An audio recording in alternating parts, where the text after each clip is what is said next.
What the hell? Hello, and welcome to the It Takes All Kinds podcast, episode 240 something, right? Six. Wow, 246. Are you crazy? Are you crazy? Are you out of crazy your mind? right now? Are you out of your mind? We are recording this on Saturday, January 3rd. You'll be hearing this on Tuesday, January. What is that? The freaking Six. Happy January 6th to all Happy who January celebrate. 6th. Smoke them if you got them. Pour one out for the people. Someone. There's I think a cop died. I think that's all who died, right? It was just a cop. Yeah, that's it. That's no one else died. Did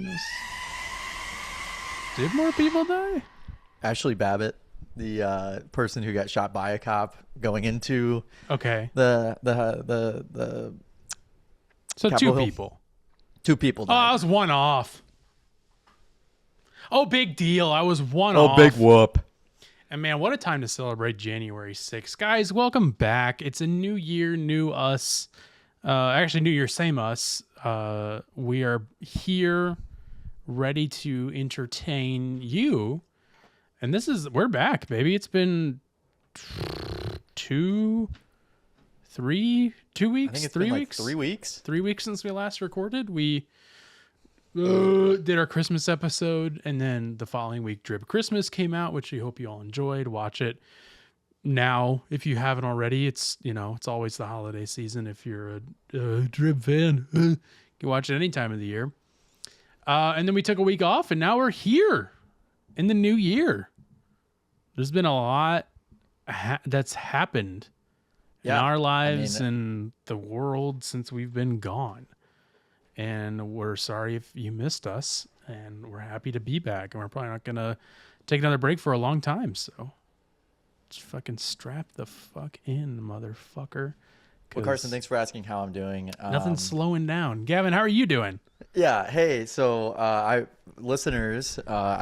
brought back the stash after an extended period of time without it. Thanks for due to using the popular demand. hashtag. Everybody's been using the hashtag. Bring back the stash. Bring back the stash 2026. Yeah, Gavin's stash is back in the house. It was like an ultimate goal to bring it back at some point, but a lot of people had mentioned that I should bring it back, and then I was like, well, we'll see. And then I noticed just how many guys nowadays have stashes, and then I was like, well, I honestly wouldn't stand out too much if I grew a stash. So I don't know who, especially up here. I don't know anybody else that has a stash.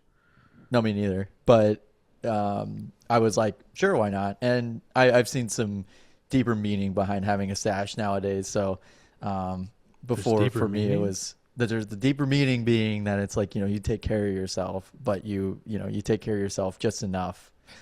You care about the way that you look. That far. Some people do.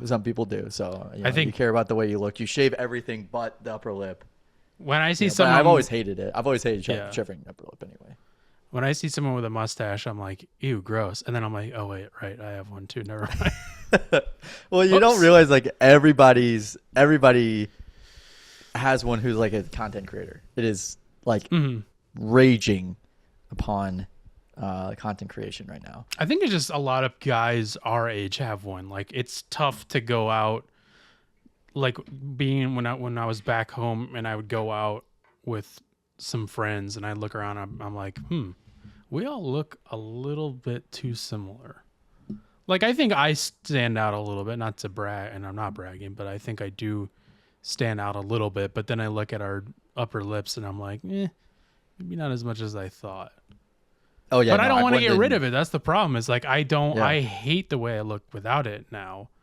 I just hate shaving my upper lip. I always hated it. It's always the last thing I do. Like every time I shave, for the last 2 years of me not having it, year and a half of me not having it. You're just like, it just is painful. It's not. It honest to God is like painful for me to do. I got super sensitive upper lip anyway, so works out in my benefit. I get that. Can I get a little less headroom from you? Oh yeah, sorry. You're good. And also the reason why I have a little bit more headroom now, and I'm used to it, not used to it is because I just built a desk today and I got a new chair as well. Robert So, Builder over here. Yep, Robert the Builder. Yeah, I went to Office Max, Office Depot today, and bought me a desk and a chair, so I have some counter space now. I love that game. Counter space? Yeah. And yeah, and then Christmas, I just worked on Christmas, worked the weekend after Christmas, so there was no way in hell I was going to be able to come home during that week anyway, because I was working that weekend. So it would have been a scramble to get back like on Christmas Day or something. It's just been stupid. So. Which of course was a bummer. We missed you. Obviously, we had everybody was back except for Gavin, and it was noted many times. We couldn't stop. Most people, every time we would go out with everybody, most people were just crying because we didn't think we could do it without you, and we pulled it together, and we made it happen. But it wasn't easy. Yeah, I know. I'm sure they were asking where I was too. I'm sure they were really concerned about me. Where is he? Yeah, where is they he? Were looking under the tables, and I'm like, guys, he's not there. Yeah, don't look under the table. You should have just said I was at home. And I did. They don't believe me though. People don't believe me when I tell them things, and famously so. Especially you with the thing that we were telling you about Stranger Things last night, and you. I still don't believe that. I don't think that that's a real scene. Which we don't need to bring up on here because I don't want it to sound like we're poking fun at anything. But yes, well, I am sad that I didn't get to see you, but I know you were able to get a little bit of time off during then, not on Christmas, obviously, but yeah, I'm happy for that. And I'm happy you're doing good and you got your desk and everything. You're moving on up in the world. Yeah, I feel I got a little bit more feng shui going. I think a little bit more of an open floor plan. Yeah. Not as weird. Yeah. But yeah, Carson, how the hell are you doing? I'm doing very good. I am sad that my 2-week vacation is coming to a close tomorrow as we are recording this. As soon as Monday rolls around, I'm right back at it, right back at the grind, which of course I'm looking forward to, but obviously taking an extended vacation of literally 2 weeks of doing nothing as far as work goes. I mean, I've been doing stuff, okay, but nothing work related has been real nice, and it was real nice being back home and seeing family. I really enjoyed that time other than being sick for a few days, and the first time I've been sick in years, the first time I've had a stomach situation in years, and it absolutely sucked. But other than Wouldn't that, recommend. No, would not recommend you get sick, especially over Christmas. That's the worst. But other than that, it was great. Good time. Got to see lots of family and friends. Spend a lot of time with them. Every day I was home, I was doing something with someone, which was great. It wasn't any like sitting around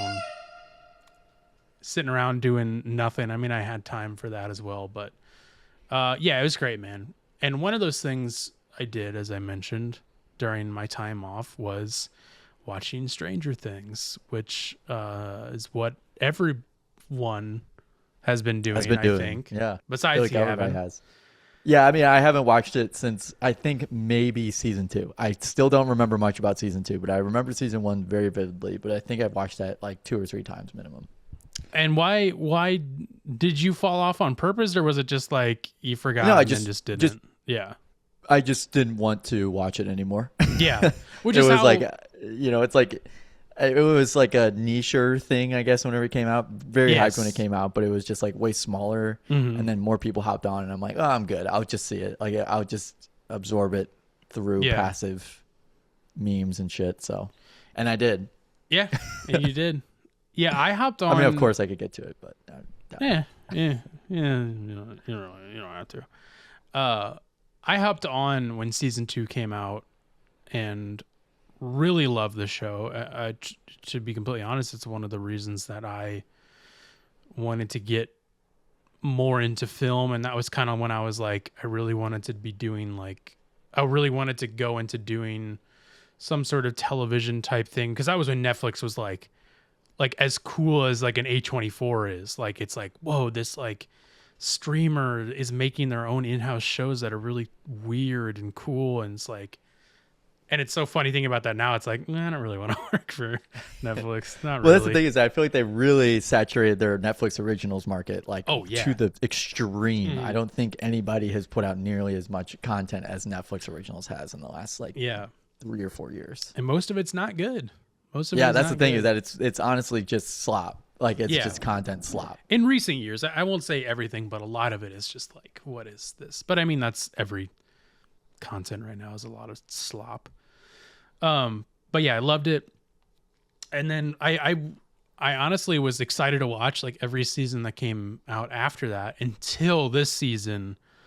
I was like, I don't know, man. I'm like, it's tough for me to like keep that interest in a show that hasn't like put out anything new in years. Yeah. What was the last time? What was the last episode? Like 2023? Before this season came out? Yeah. Maybe even before that, because I was in my old apartment. I know I don't remember anything about that season.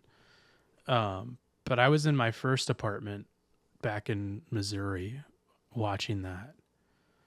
And then this season came around and I was like, I know it's the final season, so I have to watch it, but like I really don't want to. And I didn't. Wow, 2022? Yeah, that sounds about right. What the fuck? Yeah, it's crazy. I didn't realize it's been 3 years. Yeah, there's writer strike and a lot of stuff going on during that time that delayed a lot of things, and that's really what it felt like to me watching this. It just felt like a lot of things got delayed and a lot of things got pushed around, and they like, I don't think it felt rushed. It just like, it felt like a lot of things were like to the max. They really went all out on it, and then like, but it was followed up by a lot of stuff that was like, felt very half-assed and kind of like, I don't know. Wasn't for me. It's crazy. I'm looking at this and thinking of like, in my perspective of Stranger Things. Mm-hmm. Gosh, my S's are whistling today. I've been whistling whistling like hell. But it's been 10 years since Stranger Things season 1 came out. I did not realize that. It came out July 2016. Really? I thought it was like 2014 for some reason. That's interesting. No, that would have been too. No, Okay. I knew it was at least 2016, but I thought maybe 2017 at best. But 2016, I remember that mainly because I think that honestly might be the last thing that we as a family watched. Like me, my brother, my sister, my mom, and my dad all watched that season together. Like we literally set out the goal of like, we're going to watch this together. Yeah. I think that was the last thing we all watched together like that. Interesting. So pretty cool.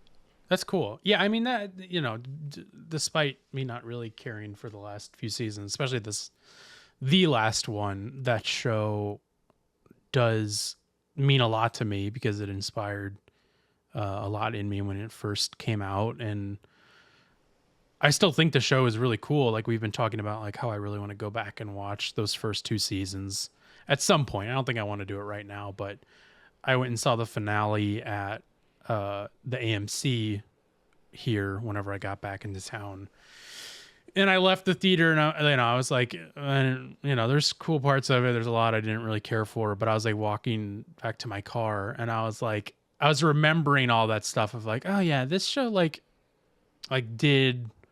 does still mean a lot to me despite me kind of being out on it now.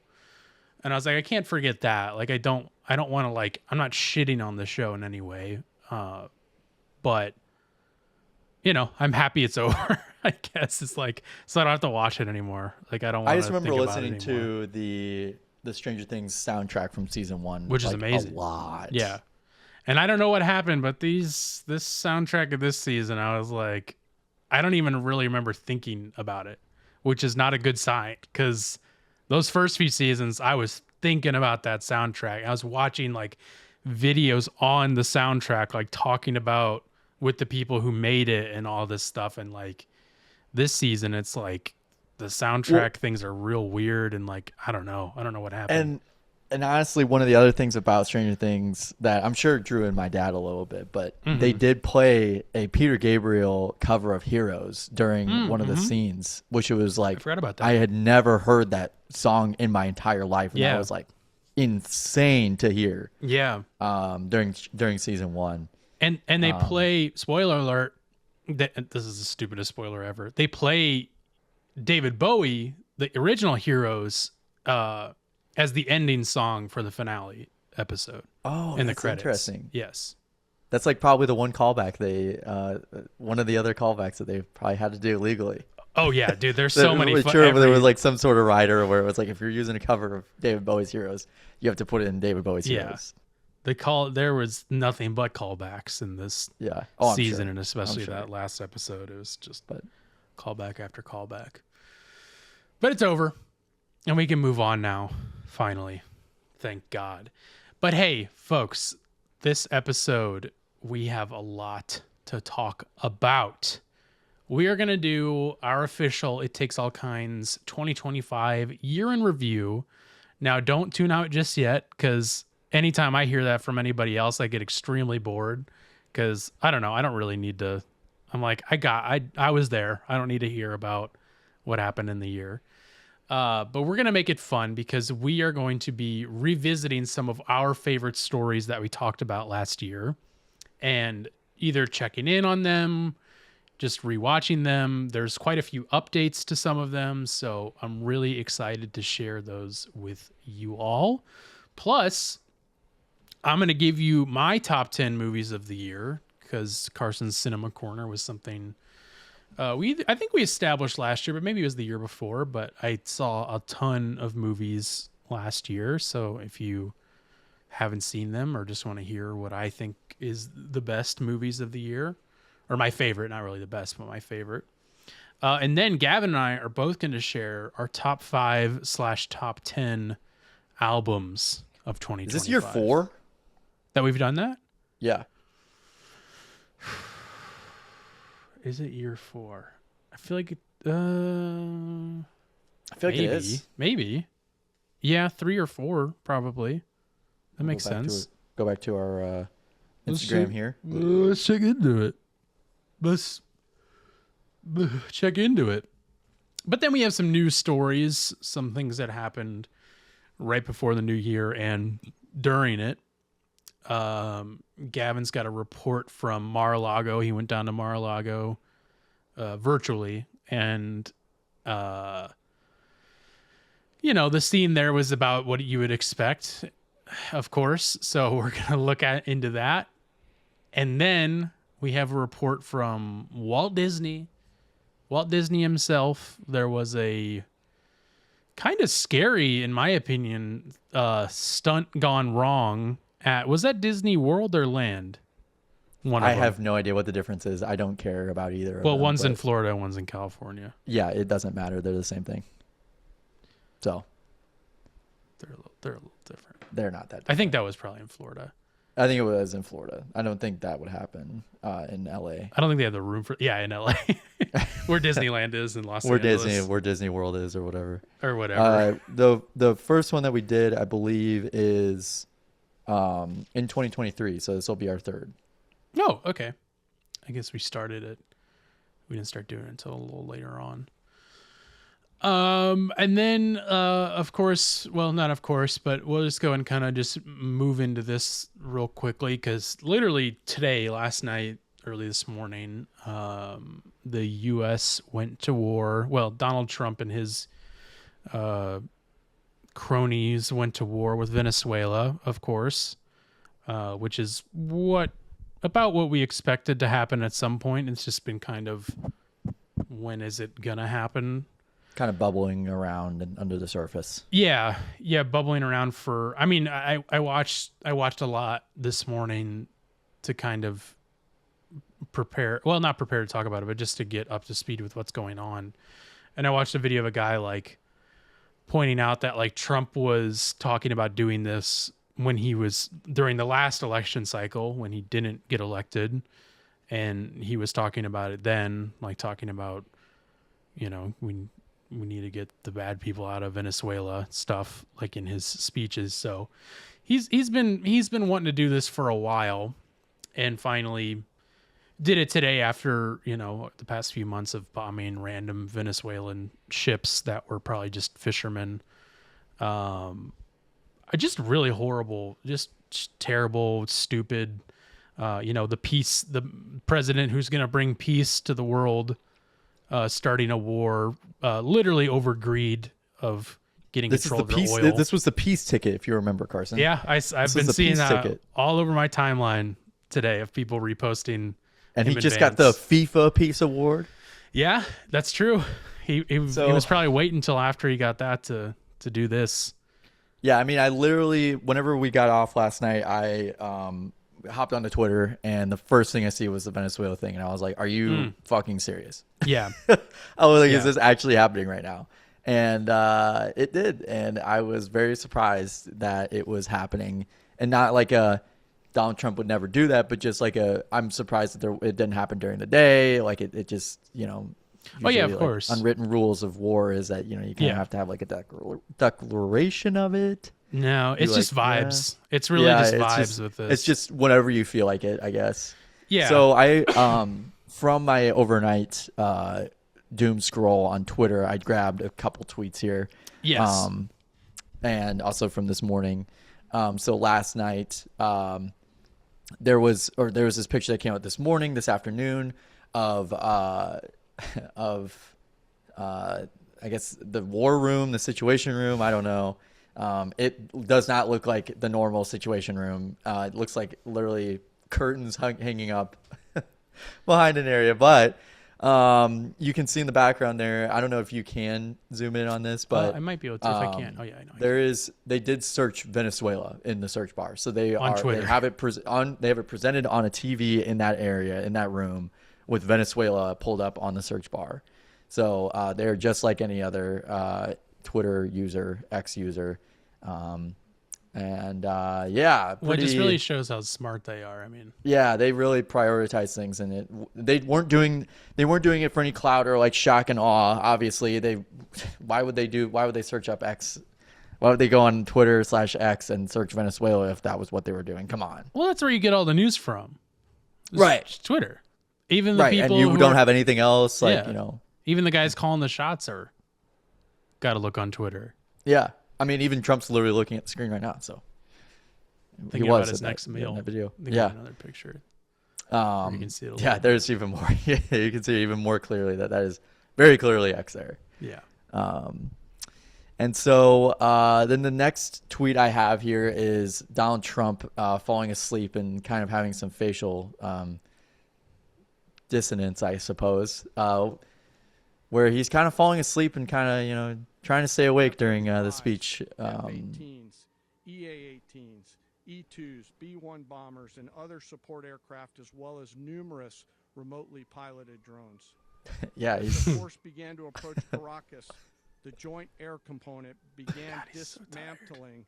He's so tired. He was up all night. Air defense systems in Venezuela. Maintain totally the element of surprise. He's like drowsing. He's really trying to stay awake. He's doing like, yeah, he's like trying anything to stay awake. Jesus.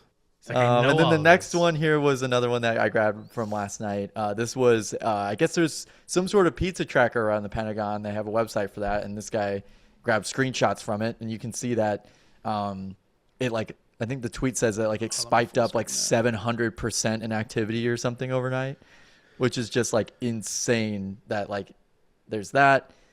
There was allegedly some insider trading with Cauchy, Poly Market shit. So Poly, whatever it is. Yeah, what was that about? I saw something about that. Somebody had created a Poly Market / Cauchy account, and they had Cauchy has a bet going of whether like yes or no Maduro gets captured by the United States by January 31st, 2025.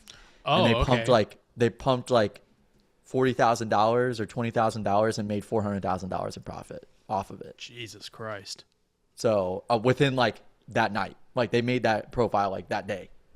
Good God. So it was like really big insider trading. Trading. That's nuts. So that's also another like, whoa. Mm-hmm. Maybe we shouldn't be gambling nearly as much as we are as a society, but here we are. Yeah. Cat's out of the bag. So, yeah. So this is obviously, we're not making light of the situation, but of just the obvious, you know, ridiculousness Corruption, I suppose, and corruption of that, of Trump and his goons and all of their happenings, and you know that they're thinking about pizza while And they're going to war. They're just like so dull. Yeah, Everything that they've been trying to make stories in the last couple weeks have just been so dull and so like easily disproved.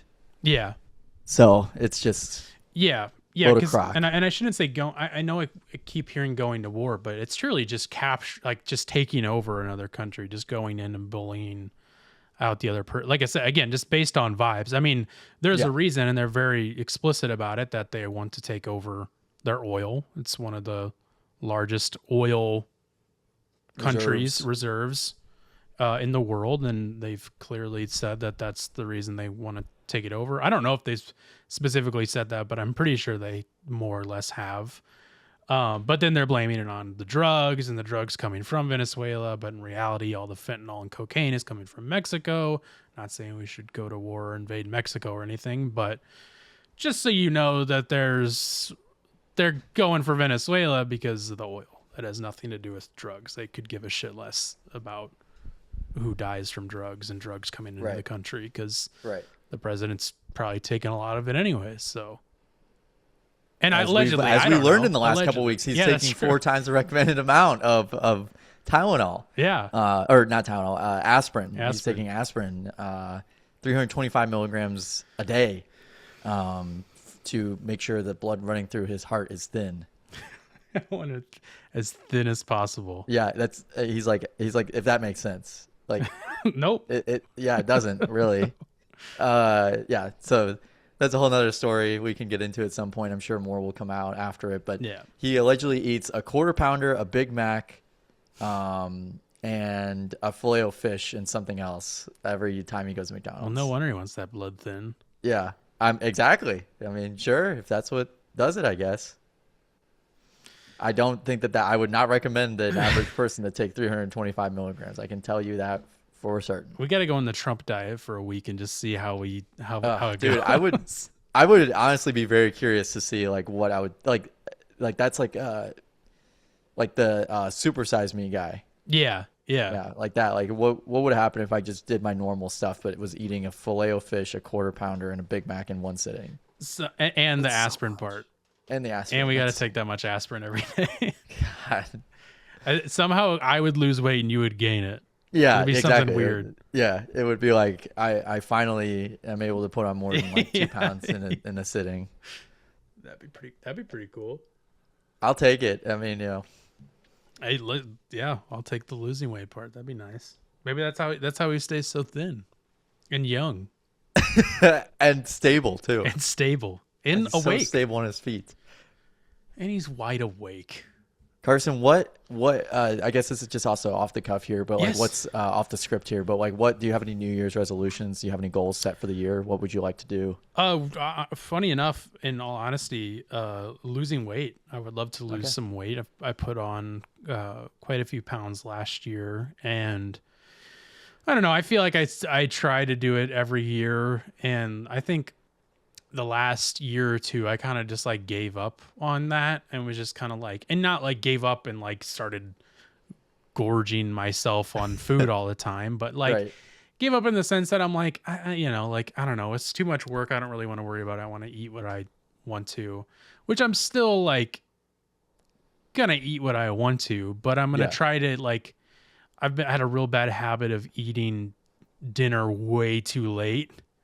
And then like usually eating too much before I go to bed and waking up feeling like shit, which is, unrelated, but also like eating that close to bed, you don't give your body enough time to digest all of that and process the food. And then it just sits there and then it just becomes, fat and garbage.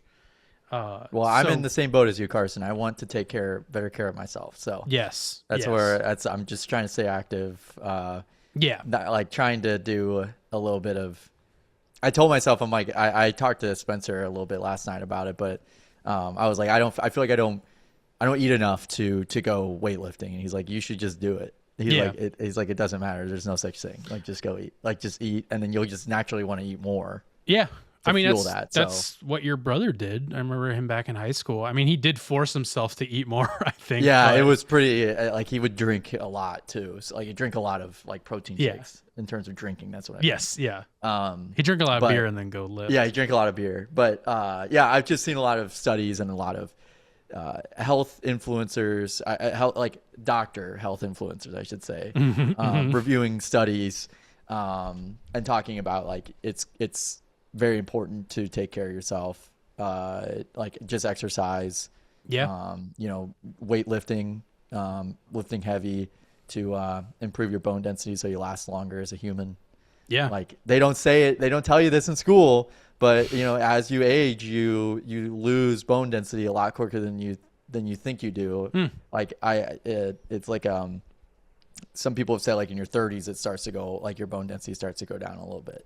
And in your 40s, it gets worse. And in your 50s, if you haven't done anything, you can do it at any point in time. It's good to do any weightlifting at any point in time. Yeah. But if you want to get ahead of the curve, the thing to do would be to lift heavy as a 20-something. Yeah. As that's opposed the prime to like time. as opposed to like a 90-something. But yeah, you can still do it as a 90-year-old, you know, just in moderation, you know, make sure you're being careful. So I'm in the same boat as you, just trying to take a little bit more care of myself. Yeah. And I think I found what could get me in there a little bit more. I think I'm just getting some really upbeat, high octane music in my ears. That's what I do. And doing it like not even metal music, you know, like I feel like a lot of guys listen to metal music, but I'm listening to literally like Chapel Roan, like, you know what I mean? Like Elvis Costello, you know, Squeeze, like stuff that like makes me feel like I'm putting on a show, like in theater. Yeah. Like that's the way I have to do it. That's what a lot of people do.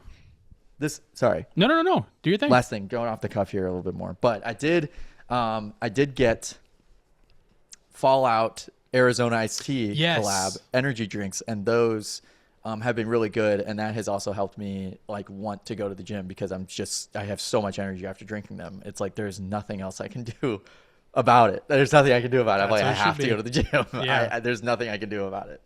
Well, so. I meant to write this down. How can you grab a can and I wanted you to tell us how those were. Yeah, because I sent those to you a couple of weeks ago. Not sent them to you, but I sent you a link and said, "Yeah." Did you get the poster too? I did. Nice. And it's numbered out of 500. So it is limited. I would crack this, but I would. Also, yeah, you'd be awake forever. Yeah, I'd be Gavin did not abuse energy drinks and caffeine like some of us has, so it still works for him. So I will say at work I usually have a cup of coffee, 2 cups of coffee a day, but I think I've cut it down to 1 now, and that has helped a little bit too, where it's kind of like it gets me through the morning, and then that's enough, and then I eat, and then I have like a little pop.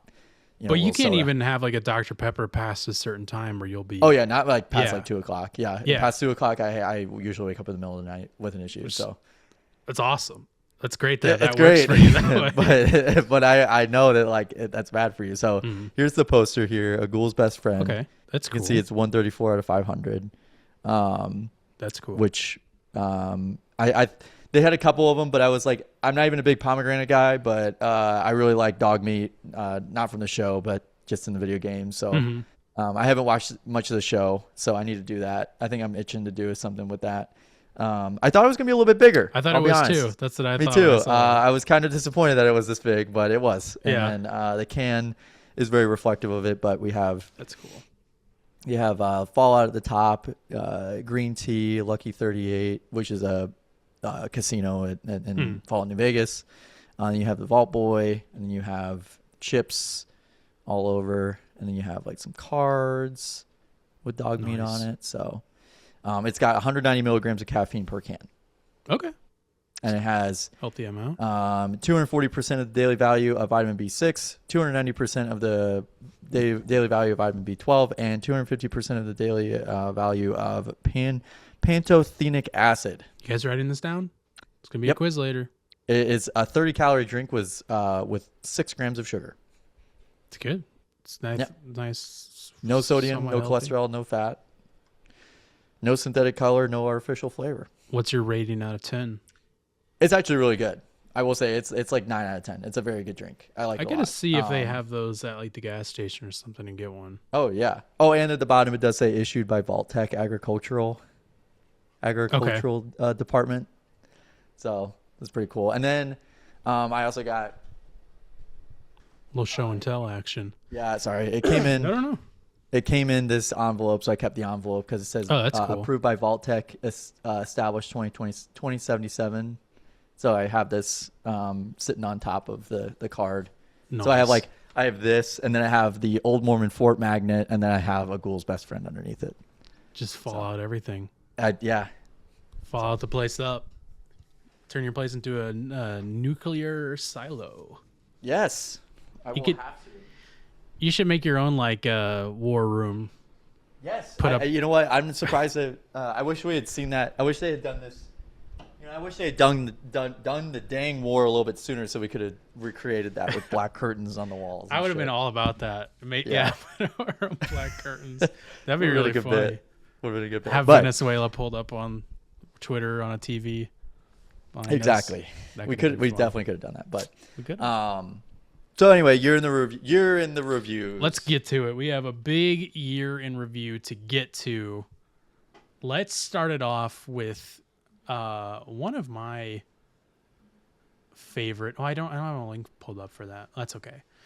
One of my favorite stories that we started off the year with, and this is actually going in order of the year. I don't have like the exact months or anything, but kicking off the year last January, you showed me and we showed the audience a Doom game mod that someone made, like a flash game of Doom, but it was in an art gallery, and you had a glass of wine that you would drink, and you would walk around and it looked like Doom and pick up cheese, and you could look at art on the wall. And we played it on the podcast, and that was fun. That was a great story. Start off the year. Sorry, I don't have anything to show for that, but go watch that. That did come back up on my feed a couple days ago. I saw for some reason, not our clip, but like just in general, like the Doom art gallery thing. Yeah, So that was interesting. I forgot about that. I forget about that every once in a while, and then I'm reminded of it. And that was a really fun and weird thing that someone made. Yeah. And then shortly thereafter, I believe this was in like March, I want to say, we were fed, pun intended, a clip of Tracy Morgan puking on the court side at a New York Knicks game. So I thought we could revisit and watch that real quick if you want to. So Yeah, here we go. So he's already puked at this point, but he's not quite done. He's also not moving, which is like, I feel like as someone who just threw up recently, like, you know when you're going to puke and when you're going to puke more. So maybe go somewhere else. Don't fucking just stay there sitting courtside, continuing to throw up more onto Maybe yourself. he's just got a bad gut, man. He just can't feel it coming. He just. I guess. If you remember though, Gavin, we never really got a clear answer of what happened. But I think they just said Unc drank too much. I think it was just like he just drank. But he didn't say that. He didn't say that. People were I think people speculating around, that. Yeah, people around him were saying that too. Because it was St. Patrick's Day when this happened. Right. And I forgot what he said happened, because he posted a picture of him in the hospital. Yeah, and he's like, I'm doing okay. Yeah, if you remember. He's like, everybody, don't worry, I'm fine. If you remember, they took him out of the game in a wheelchair. On a wheelchair. Yeah. It was just like, he probably too drunk to walk. So Yeah. I think that's what makes the most sense. Yeah, I forgot what he said happened, but it was something really stupid. Yeah, New York Knicks fan. Oh, the funniest part of it that I forgot about was that it caused a 10-minute delay in the game. Oh god, yeah, I forgot about that. That's pretty good. It's pretty great. We haven't seen something like that since. So no, and we didn't see anything like that before then too. That was that was like shocking for us. That was really like actually shocking. like bizarre. That's something that never happens. And speaking of shocking things that you think should never happen. That should never happen. Yeah, should never happen. Of course, if you remember, Peppa Pig's mom, Mama Pig, got knocked up last year and had the baby. The baby did come along. I wanted to show, I was looking for any sort of update on this besides the fact that she had the baby. And again, we're talking about a cartoon pig in case you were maybe getting confused what we might be talking about. Who is that? So I want to talk about this. So I was looking for any update. I'll be honest, I didn't do that much digging. I mean, it's a fucking cartoon. What do you want me to find out about it? So they posted this 4 days ago, the official Peppa Pig account, official Peppa, Salt and Peppa. And they posted this as how we started the year. And it shows Mama and Papa and Peppa and George. And then there's Evie is the name of the new pig. And then I was like, okay, well, that's interesting. And then I'm looking over here, the comments section, and I see this this picture. It's a GIF, From Scientist Donut. From Scientist Donut. It says, who's that? And it's pointing at, I can't zoom in any further, but it's just a very nondescript, weird cartoon mom and dad. And it's like Peppa and the family at the door. Then I started scrolling down and noticed a few other accounts that have also posted it, and I don't know what it means. I don't know why they have like thousands of likes each, so they're like very obviously spam accounts that are posting it. But I like Googled it to try and figure out what this meant or anything, or if there's some sort of like meme or joke I don't get. I couldn't find anything. There's just like multiple comments with that GIF or picture. If you allow me to speculate, I think Please. it's kind of based off of the the Simpsons character that everybody was trying to make happen. They were talking about like it was supposed to make you think that you had like the Mandela effect or some effect happen to you where you forget that person was a part of the show, or it's like, oh, I didn't know that they were part of the show, or they were always part of the show, you know. I forgot the name of it. Shoot, I think it was like Lidl or something like that. I but forgot. it wasn't real, right? It wasn't real. Okay. No, it was completely fabricated. So I feel like this is like that, where it's like, it's supposed to be like a joke on that, where it's kind of like, there's never humans in the show or whatever, you know. Yeah. You know, who is that being like? And I think it might be AI generated, honestly. But yeah, because it's like I don't think these accounts are real. It's like, and also that like a lot of these fake, I guess these celebrity accounts always have some kind of weird thing that started in the comments like a week ago, 2 weeks ago, a month ago. So if you go back even like 2 weeks, there's probably some there as well. That's true. There is like a weird, like, comment sections are their own whole world that they live in. Yeah. I clicked on post is probably too old. Yeah, I'm not seeing, like, there's a post from 2 days ago that has nothing like that in the comments. Oh, that's really weird. Maybe it's just someone did it and they're like, oh, that's funny. Let me just screenshot and put it on my comment. Yeah, but it seemed to me, because it's like, you know, when it's a spam, like a fake account commenting something as like spam, because it has like a very specific amount of likes, and you'll see that a few times. And that's what it was. It's like those first 3 were like that. So I think it's some really weird spam thing. So maybe like one person is paying these accounts to like post this so they can like start really something. Weird. I don't know. It was so strange. It was very strange. The only other update I have on the Peppa family that I found interesting is that Peppa Pig announced her first tour. She's going on tour this year. She recruited Baby Shark for a duet? For a music video. Baby Shark's not going on tour with Peppa Pig. Oh, okay. Sorry, I got too excited. I know. It's all right. It's okay. But yeah, so if you want to go see Peppa Pig on tour, a lot of dates. A whole lot of dates. Starting in, wow, that's a 2-month long tour. Starting in February. That's a brutal tour. That's like every day for 2 months. They're not coming to Minnesota, are they? Yes. No, that's Michigan. No, they're not. They're going to St. Louis. They're going to the Stiefel. They're playing the Stiefel. Jesus.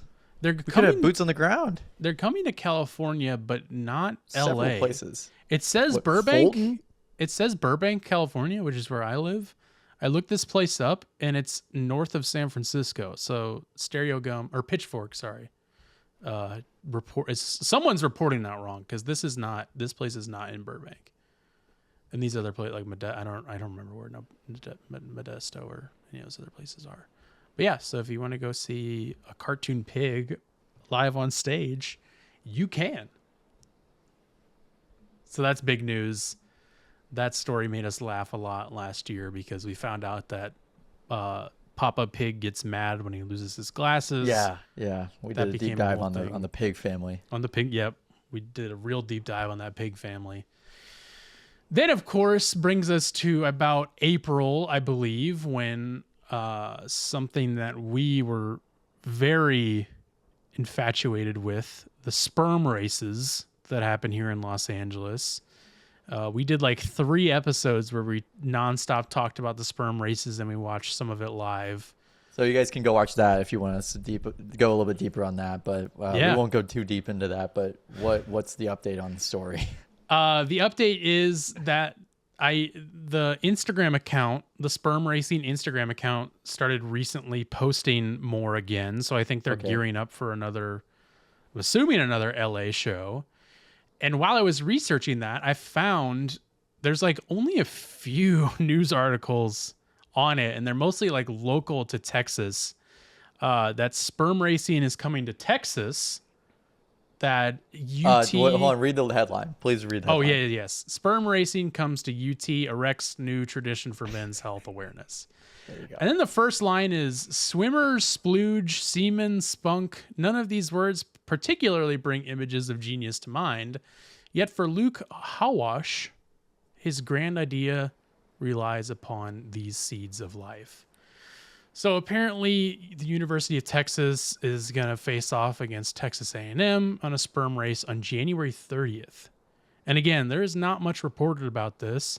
So this guy in like the weird racing costume, you probably don't remember, but he was in a lot of the sperm racing promos. He's like the marketing guy of the whole thing. Okay. Because there was the other guy who was like the face of the whole thing, who was 17 and like was talking all about it, and he was on stage and everything. And this guy was like kind of there. So it's like, I can't really tell if it's connected to the actual sperm races or if this is like a one-off thing and somehow, I don't know. I'm not really clear, and I quite frankly don't care too much. But just to report on that, the sperm races are coming back for those who are excited. And this was one of my favorite stories that came out, is the Chuck E. Cheese fraud. Yes. Credit card fraud. So this came out in, I believe, July? Probably. June, July? July. Yep. Yep. Because I remember, because I was in my Airbnb at that point. Mm-hmm. So Carson, what's the update on this story? So in case you guys don't remember, a 41-year-old man in a Chuck E. Cheese costume at a Chuck E. Cheese was arrested for credit card fraud, as Gavin said. And we got body cam footage of that and people's recordings of that. And it was very strange to see happening. And I looked into it, and there was actually a report from Tallahassee Democrat that came out on December 30th. And that's that the man who was arrested says he's innocent, and the case is still pending currently. It kind of just goes on to talk about that. He was arrested in July. I wanted to read. Yeah, Jones was charged with credit card theft, fraudulent use of credit card, and criminal use of personal identification information. Court dockets show he has since pleaded not guilty and is represented by public defender's office. He's had several case management conferences, periodic check-ins on a case held before a judge with the attorneys present, with the next one scheduled for January 13th. It's marked as final in the dockets, which do not show whether a plea deal is in the works. The arrest, which is also recorded on the officer's body cams, raised a number of questions locally by TPD policy. In a video released by the Tallahassee Police Department, Jones is approached by 2 officers. Of course, we know about that. Children in the video can be heard saying, "Oh no," standing by in confusion. TPD spokesperson Alicia Hill told the Tallahassee Democrat The department does not have a specific policy on when arrests are appropriate in public. The agency relies on, quote, officer discretion based on the safety of others while ensuring a suspect can't destroy evidence, for example. Quote, but when they approached him, he immediately tenses up and resists, and so they made the decision to put him in handcuffs, keeping in mind the safety of not only the customers, but the suspect as well as the officers themselves. So they were like weighing whether or not like the arrest was, they should have arrested him while he's in a Chuck E. Cheese costume. Yeah, inside I think of the they were place. they probably should have, I would say, if you allow me to do some legal here, but I would imagine they should have just arrested him at home before he went to work or after he came home from work. Yeah. Which is like, but doing it in public in front of kids probably wasn't the best idea. And I'm sure that's why they're calling it into question, because they're like having somebody who, like, obviously not every kid knows that that's a dude in a costume. Most don't, yeah. So like it kind of ruins that a little bit. You had to have like, you know, their mom and dad explain it a little bit. So I'm sure that was called into question because of just how public it got, and then also like how viral it got too. And it's sense. interesting that you say that, because I did not know this part. So it says later that month, talking about July, as the incident became fodder for jokes on late night TV, the company's president and CEO flew to Tallahassee. David McKillips met with local police at the restaurant, including TPD Chief Lawrence Ravel. The event was meant as a show of unity and goodwill between local law enforcement and the pizza-related mouse. So the CEO flew in to like talk to them about it because it was like that big of a deal. Which I mean, like, I guess makes sense because it's like public image. Yeah, public It's everything. image. Yeah. So, but I guess it doesn't sound like he was going down there to crack skulls or anything. He Yeah. was just going down there and be like, okay, so we're not gonna do that again, right? Yeah. So if anybody is ever in a mascot costume, we usually don't arrest them. Okay, so just wait next time, all right? Scared a lot of families. You make us look stupid. Okay?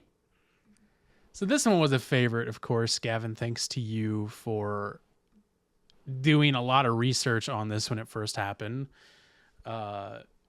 Jimmy Fallon was the host of the Google Pixel event. event. That occurred in August. Yes, September or August. Now, of course, there really is no update to give on that. So I just wanted to rewatch one of our favorite clips that happened during that event. It's pencil thin, but it's extremely durable. We've got inside this phone IP68 water and dust protection. I knew it was going to IP68. IP68. I knew it was gonna IP68. I knew it. You go. Let's watch it one more time. But it's extremely durable. We've got inside this phone IP68 water and dust protection. I knew it was going to IP68. He's so quick. Go. God, he's so quick with it. He's so excited. One more time for the Pencil culture. thin, but it's extremely durable. We've got inside this phone IP68 water and dust protection. I knew it was going to IP68. It's because It's so quick. yeah, I think you had said something that it's like they probably went over a bunch of stuff with him, and this was the one thing that like they told him that he like latched onto for whatever Yeah, reason. he like probably couldn't remember some of the stuff they told him and was learning it on stage, and then IP68, he was like, "That's I know it. that one. I know that one. That's Yeah. the one I know." That was our favorite IPC. I still need to do like I think we talked about making some sort of sound clip of that, but I don't know what it Yeah, would I be. need to work on that. I'll get that. Or like him clapping and saying IP68. Yeah, That'd be fun. I'll do IP68 and then I'll make a Jimmy Fallon clap. Love it. So that was a favorite. Speaking of revisiting favorite clips, I think this one is my all-time favorite of the year. And maybe I'll just This say was it's good. Yeah, I think this is my favorite clip of the year. This comes from one of the reasons Oh no. that President Trump. Why is that happening? This comes from Decoding Fox News on Instagram. And it is Fox and Friends being awkward. Very, very awkward. Very awkward. And So making a awkward. strange transition. So let's watch this. In the hot dog eating contest, I'll be honest. 71's a lot. Yeah, it's a lot. Yeah. Yeah, it's kind of weird. But God bless America. But It's happening. you know who hates America? I think we do know. The new Democrats' new nominee to be the mayor of New York City, Mr. Mamdani. I'd rather watch. That's the best, man. The smacks of the lips of like the mouth and the stuttering of like New York's new the mayor. And you know, my favorite. Yeah. My favorite part is the first thing he says, which I want to play right now. That than a hot dog eating contest. I'll be honest. 71's a lot. Yeah, It's a lot. yeah, it's kind of weird. What? Yeah. It's kind of weird. It's kind But of you know who else hates America? the Democrats' new. But God bless So America. But It's happening. you know who hates America? I think we do know.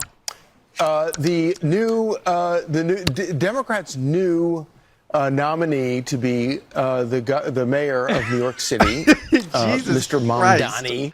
Mr. Mamdani. Donnie. It's the best. Congratulations! He got inaugurated at midnight on literally on January 1st, and he had to pay $9 out of pocket. Yeah, I saw that. And then he So congratulations to New York. Mr. Mamdani. Yeah, it's pretty cool. The Democrats' new mayor of New York. The new mayor. That's the best. That's my favorite clip of the year. Which I hate that sound. I listen back and I do it a lot, I noticed.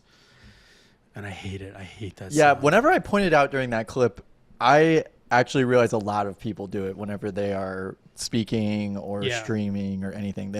Especially it's after a long period of either listening or to kind of, it's like a mental kind of tick where it's like to get on to the next topic. The easy thing to do is to kind of reset your tongue on the top of your mouth and just go, because then it's like, okay, it's like an audio visual physical thing that you do. So it's like, okay, what I'm going to talk about next is, and I don't even, tick. I don't even know that I do it when I'm doing it.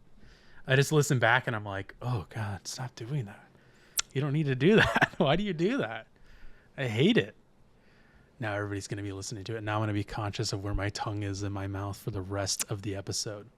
like I do it like a almost like a, that sucks, but I don't do it I try not to do it. I don't think I do it nearly as much as the Fox News people do, but No, they were doing it. I don't do it that much either. did it every Let me sentence. be very clear. I don't do it. Yeah. I'm not like going around the room clicking with everybody. I'm not doing it that much. At least I hope I'm not. Another story that was a great one. We kind of just always have to bring in Elton John. I mean, he kind of just... I think this is actually like our second or maybe even third year in a row of bringing up Elton John as a favorite story of the year. We definitely... Last year, famously, the pissing in the Paris shoe store. Very famous. That's still very my famous. favorite. I still can't... I'm still kind of bummed that is not a bigger story at all. I'm really kind of bummed that a lot of people don't know that he pissed. I really do wish more people knew that. Pissed into a bottle and had to get cleaned up in a Paris shoe store. And the weirdest part is, we really did a deep dive in on it, and there's no, it's not one of those things where it's like, well, maybe that didn't happen. It's like, no, the owner said it happened. Why would he lie? There was about a that? French press, coffee. published a story about it, but nobody else. Yeah, that's right. It's one of those things where it's like that happened, and it definitely happened, and it never got picked up by any United States news source. It's kind of so weird. It's trivial weird. now. It's so trivia, and if I owned a trivia company, I would bring it up. Who famously pissed in a shoe store in Paris in 2024? Yeah, you make a trivia thing about the one thing nobody knows, and you're like, no, it happened. It did. It did. Look it up. That's gonna be our thing. I think that might be something. I think this is something that'll just happen naturally, but I'm gonna force it upon us right now. there's a lot of shows that I listen to or watch where like when they have a guest on, That's what I was gonna say. Yeah. they'll always like bring something up with them that's like a lore in the show. And I Yeah. think this is something we should somehow like try and shoehorn in with our guest. Like somehow Elton John gets brought up, or we'll make sure Elton John gets brought up, so we can be like, "Did you know he peed in a bottle in a shoe store In France. in France, and nobody talks about it?" Nobody talks about it. I love it. It's still my favorite story. We But this year, this year we had another great one, and actually the update comes from 2024, which is interesting. So of course we watched a clip of Elton John talking with a jeweler about getting both of his kneecaps that he had removed made into jewelry for whatever fucking reason, I don't know.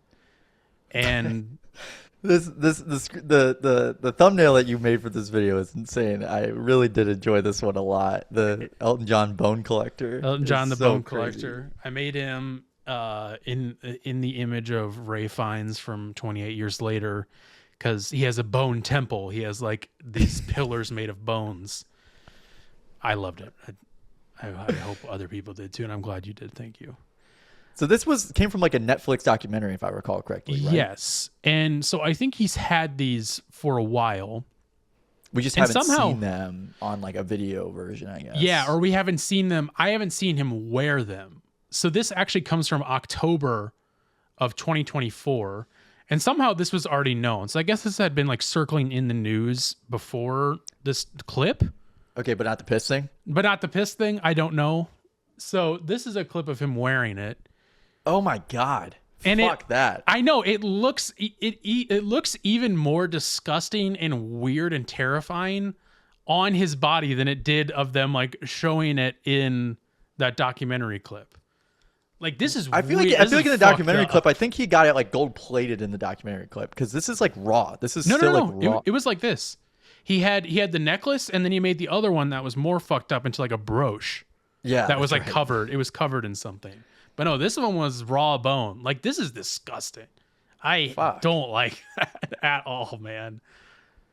I hate That's it. great. And you know what? That's even interesting that you're the one that doesn't like it. I feel like if anybody would like it, it would be you. You know, like kind of like like a hardcore kind of vibe with it. Like that's kind of tough. You're right. It does seem like something I would, but I don't know. When it comes to like human body parts, I gotta Yeah. draw a line there. Even animal body parts, I don't like. If it was like the skull of a rabbit or something, I would still be like, no, don't wear that. What are you But fucking like doing? but what's it called? Like the hanging from the ceiling and Oh, fucking hooks. Like suspension, body Yeah, suspension. Body suspension. I hate Like, that too. Yeah. Okay. Okay. Yeah, anything involving in bodies, I don't know. Like even like a lot of body modification stuff. I'm like, Yeah. no, thank you, no thanks. Do your own thing. Do your own thing, but don't do this. Don't do this. Don't do This is weird. We can all say that this is fucking weird.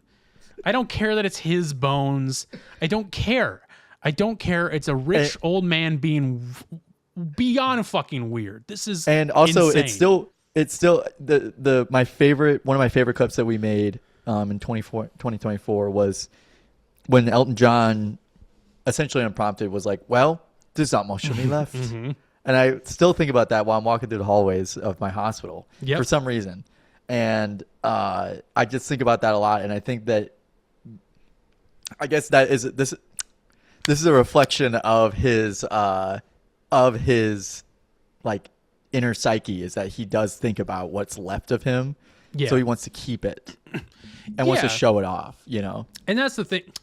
And that's the thing is like, I get it. Like, it's like he had to get his both knees replaced. He wants something to remember it He by. lost his prostate. He lost his prostate.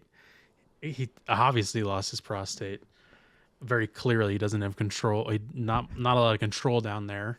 And I get that. Like, as someone who went through like a massive fucking surgery, if like I've always said, if I got something removed, I would want to keep it.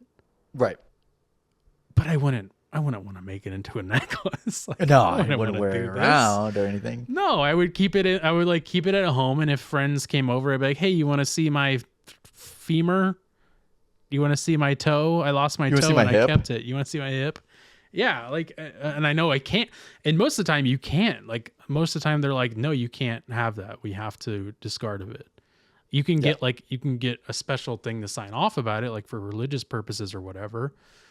But if you're a rich person, you can take whatever you want. Yeah. You want someone else's They'll pay the kneecap fine too? or whatever, I guess. Yeah, I don't know. Well, I guess at that point they would also assume that they're not going to be making profit off of it either. So. Yeah. sure I that guess that's the other process thing comes- too, is like they're worried about, you selling your body parts, Yeah. which I wouldn't do. And then that brings us to the end of the year. One of our last stories of the year was, of course, Judge Matthew Thornhill, a local judge from our hometown, getting fired for wearing an Elvis costume in the courtroom on Halloween. It was on Halloween. Mm-hmm. And the other thing that was interesting to me was that they were going through like a very long process of getting him out of the courts. Yes. They were going through and being like, you have 6 months to vacate, and then you have like an 18-month probation period, and then you're not going to be able to practice anymore. Yeah. And then recently, brand new, I think it was A couple days ago. I think it was earlier this week. Mm-hmm. They announced that he's being removed effective immediately. Yeah. They're not having this long, arduous process. They're like, it was so disrespectful and so out of touch, and it was so disrespectful to the people who were having court proceedings with Elvis as their judge to ease tensions. They were like, this is inexplicable. This is inexcusable. You're gone now. Yeah. Which I was confused by at first, because I was like, so I'm like, he was either gonna leave or gonna leave. They were just like, Yeah, they one just of them wanted was to do quicker. it now. Yeah. They just wanted to do it now. And I think They it were was like you said, it's like no, you were so disrespectful that you're just done. You're gone. Yeah. See you. They're buddy. like, this is ridiculous. Yeah. We're not even gonna do. And he was also bringing up his political signs during the court hearings too. So it was also pretty unprofessional in that aspect. and So, involving himself in personal cases. yeah, over, he brought custody he brought a battles. serve to he was serve somebody papers at their house as the judge on the case. Yep. So yeah, not a good guy. But that one was a big one because it made fucking national headlines. Yeah, and that was everywhere. it went viral on MSNBC's TikTok. Yeah. They had 800,000 likes or something, which means that it got over 1.5 million views. It's So crazy. and that was even the second big story that came out of St. Charles. The first one being that we blocked a data center from being built. Yep. And that made national headlines through Bernie Sanders. Yeah. And Yeah. now this news. So, Yeah, a lot of news for our More local. Perfect Union, which I think is from Now This, but Yes, yeah. Yeah, a lot of local news making national headlines. I guess not local to us anymore, but you get it. You get the Hometown. gist. Hometown. Well, real quick, before we do our top 5 albums of the year, let me give you, if you don't mind, my top 10 movies of the year that you guys should all go see. I know you've seen a few of these, Gavin, and I'll be quick. I don't need to. I'm not gonna movie bro here. This took a while for me to come up with, and I think even my albums list, I think I feel confident in both of them. I don't think I missed anything. So I'm gonna start from 10. 10 being Friendship, the Tim Robinson, Paul Rudd movie. one of the two movies I did see of this year. Yeah, one of the 2 movies you did see this year. I really enjoyed it. I need to watch it again. When I first watched it, I remember being it took me a minute to get into it because I was so used to seeing Tim Robinson in I Think You Should Leave. That's such a specific version of him that I still think works better. And that's my favorite Tim Robinson is in that sketch mode. And it does work here. It just took me a minute to get into that mindset. Now that I'm still watching Chair Company. I'm not quite through this season yet, but I'm loving that. Actually, I would say, no, I'm not not that we need to compare anything, but I like Chair Company more than Friendship. I actually like Club Aqua more. Actually, I like Club Aqua more. I like it a lot more than Friendship because I think why Friendship lacked a little bit to me is that I wanted more of that, and Chair Company gives you more, and it kind of gets you more into like Tim in that mode, that like more dramatic, but like still like making fun of the dramaticness of it. It's not like him actually being a dramatic actor. It's kind of more like satirical. I think the other thing that bothered me about Friendship, and I still don't really rate that movie very high, even in my mind, is there was not a lot of depth with that movie. It was, that's what. Exactly. I think that's what bothered me about that movie, is because it was like, I need a little bit more of like who, like the work people, like why they, like, I know we got like a little bit of a background of like what he does, and like they didn't really go into it too much with it, but it was like, I think it was just the bits just didn't have the depth that I'm used to with a Tim Robinson bit. Yeah, where it's I agree. like a full 15-minute long bit, and then it's like, and then the payoff right at the end, and then that's it. I agree. But this was like a really long, lacking depth movie. Not really long, but long for a Tim Robinson kind of led project. But yeah, I agree. I wanted more, and again, that's why like you should watch Chair Company then, because like you get real in depth in there, and it's, and again, Friendship is great and fun, but like Chair Company is like on a whole nother level, and it gets like real weird, and that's why I put Friendship at 10, is because I still loved it. I still loved it for what it was. I loved like the frog scene of him getting high and going to Subway. I think is one of my favorite like scenes from a movie this year, because it's so funny to build up this thing of him getting drugs and trying drugs, and it's literally just like a minute of him going to Subway, and then it's over, and that's it. And I love that payoff of that. There's something else in it that I love, and I can't remember what it was now. I don't know. I just, what's that? Yeah, Conor O'Malley. That's what it was. Yes, Conor O'Malley being in it, and them having that back and forth in the garage was so funny. And then him, which I think I should just watch the extended version, to be honest with you, so that version? There's like a 10-minute version of. Oh, of yeah. But I think that would be the extended version of of Friendship. Yeah, I need to watch it again. I really enjoyed it. That's number 10. Number 9, what I would say, if Weapons didn't come out, which Weapons I don't like technically say, like it's definitely a horror movie, but I think it's more than that. I think my favorite like proper true horror movie of this year was Bring Her Back, which was made by the same guys who made Talk to Me. I really enjoyed it. Right, yeah. I still felt like it had, some issues, nothing major. That was great. That was one of the scariest movies this year for sure.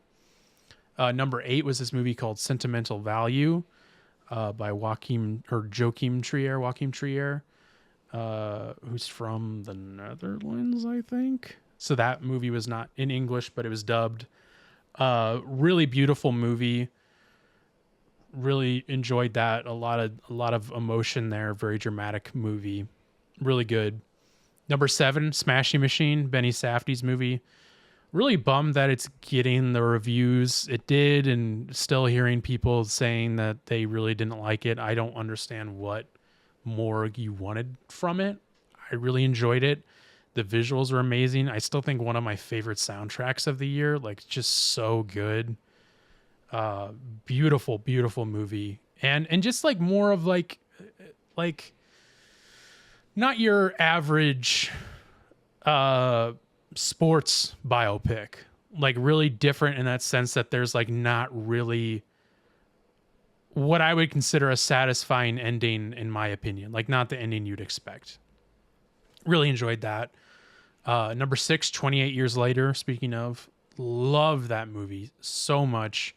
The sequel comes out in 2 weeks, which is called The Bone Temple. That's right. I forgot about that.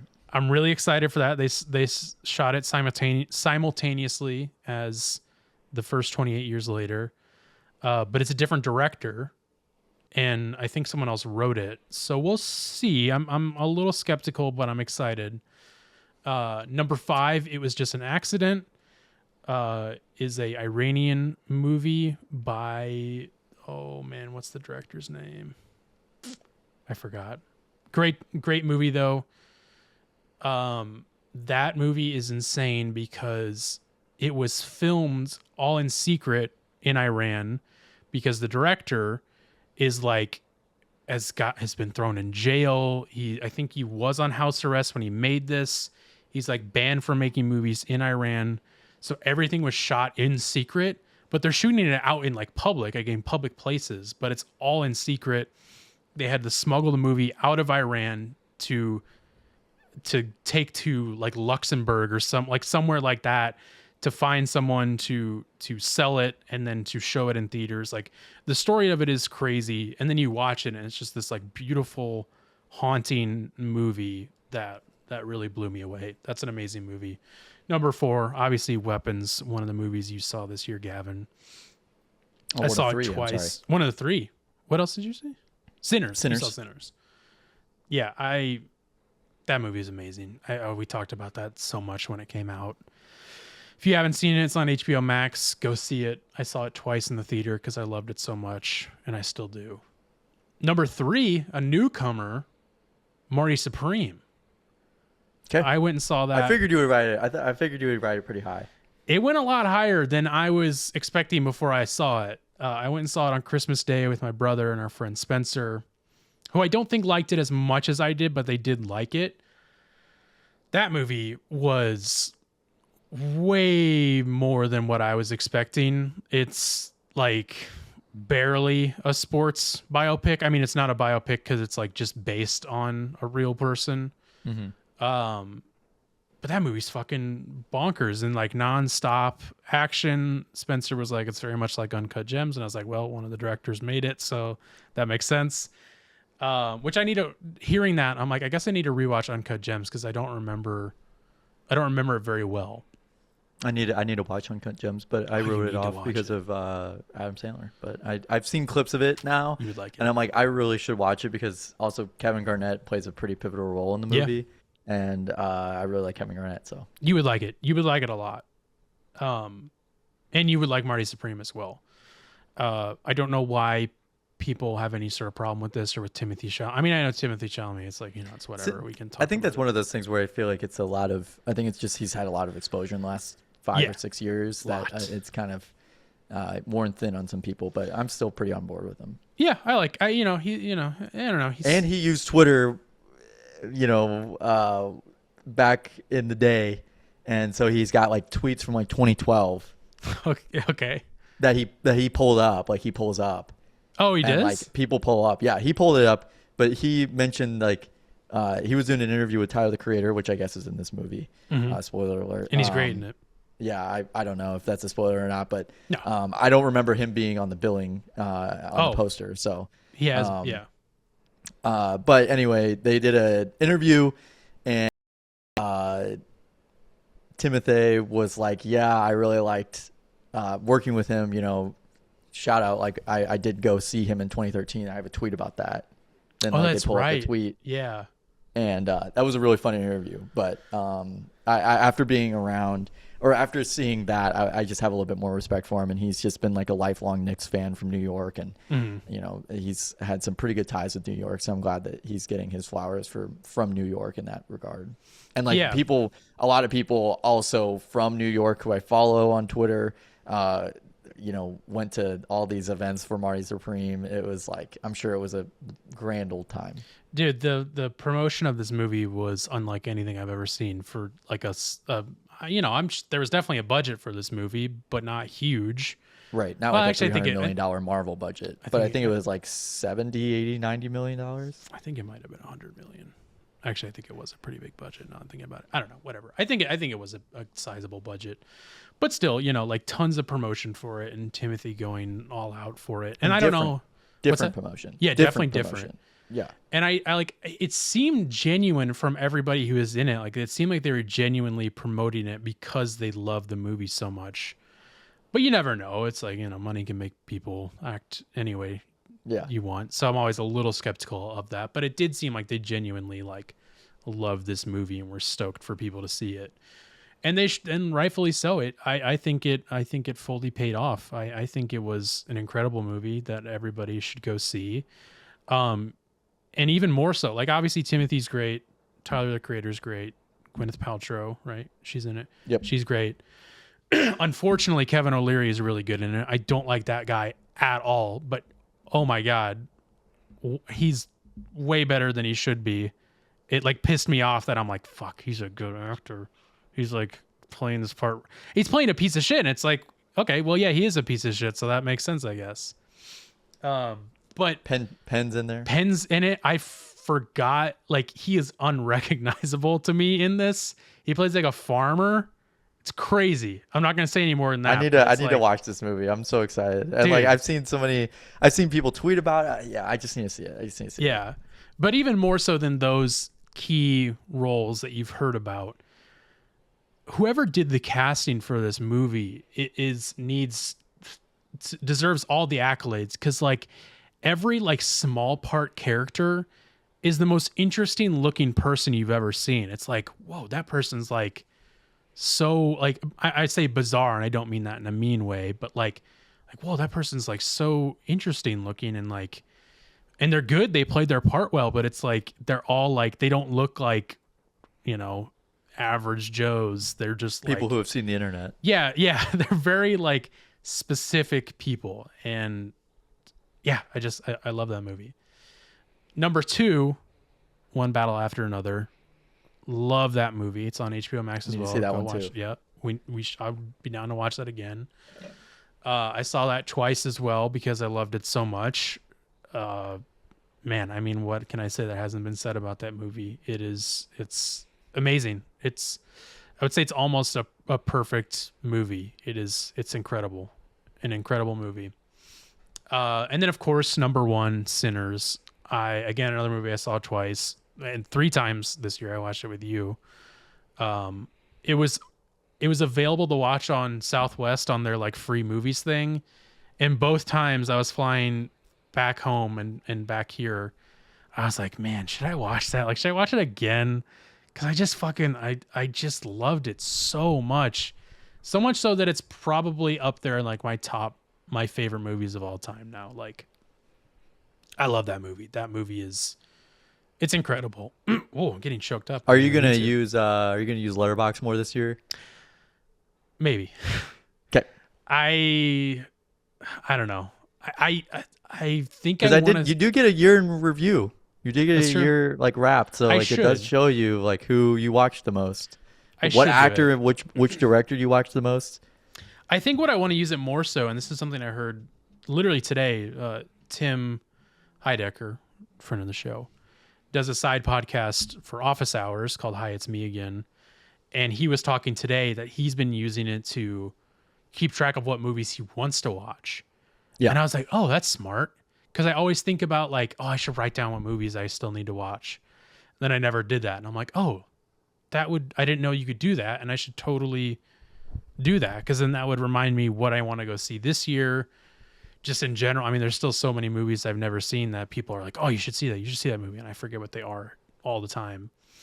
So I think I definitely want to start using it more for that.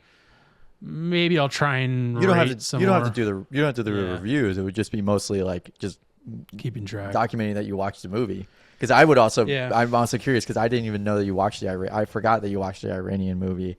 I forgot you watched the Swiss movie. The whatever movie that was. I forgot you watched those. So like I would be curious. I wanted to go through. I usually go through my other friends' profiles and see what they're watching. Yeah, I should. I want to. It's just like the only time I would remember to do it is as I'm walking out of the theater, and I get so disgusted by people immediately going on their phones and going to Letterboxd in the movie theater. Like I can't stand that. I hate when people do that because I need time to like ruminate on it and think about it. Yeah. I can't just immediately go and clock it in my phone, and I cannot. Maybe stand. just do it as you're walking in the door. I Up could, to your I'll forget apartment, by yeah. that point. Jafir Panahi is who directed It Was Just an Accident, and he has a bunch of movies that I will be seeing at some point because it's a crazy story about him. Well, my favorite movie I watched this year was Blue Velvet. I can't stop thinking about that movie. That didn't come out this year, Gavin. I know. I'm just saying my favorite movie I watched this year. I need to watch it. I still need to watch it. I'll get Yeah, to it at some I point. really do think you'd like that movie a lot. I think that is one movie I think you should absolutely see. I know we watched Mulholland Drive, So David Lynch was actually my most watched. Yeah. Was my most watched most watched director because I watched two movies of movies. his. Yeah. And then the one of the actors from Friendship and Weapons was my most watched actor, and of course it was the only two movies I watched. Whitmer so. Thomas? Yeah, Yeah. I think it was. He is in both Yeah. of those. And I didn't know he was in either one. Yeah. I know. So I was pretty blown away. That's funny. That would be funny. I feel like he would want to hear that because he'd probably think that's funny. That it's like he's your most watched actor. Yeah, he's my most watched actor. I just love like, oh, I watching his listened movies. to He's movies. great in both of them. Yeah. But Yeah. the battery pack's going out. Oh, there goes the battery. Well, that's perfect timing for us to do our top 5 albums of 2025, which I actually have 10. I'm going to go through them quick, though. Gavin, you have 2 honorable mentions and then a top 5.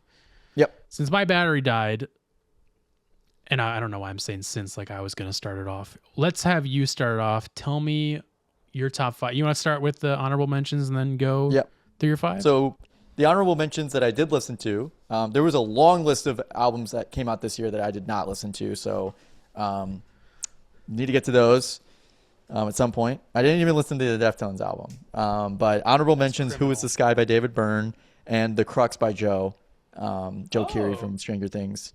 I still think that album's pretty trite.